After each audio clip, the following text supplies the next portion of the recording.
ఈ రోజే డౌన్లోడ్ చేయండి. మీ ఫేవరెట్ షోస్ చూడండి.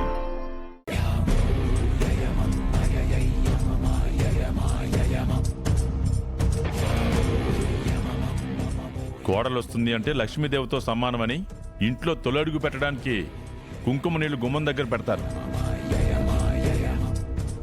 కుడికాలు ముందు పెట్టి లోపలికి రమ్మా.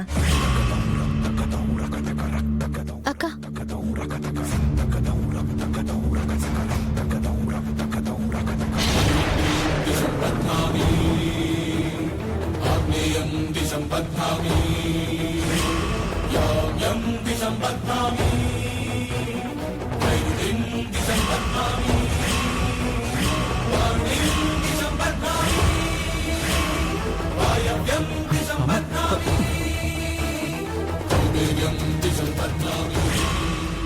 శుభమా అంటూ పెళ్లి కూతురు ఇంట్లో తొలడుగు పెట్టబోతూ ఉంటే ఇలా జరిగిందేంటి?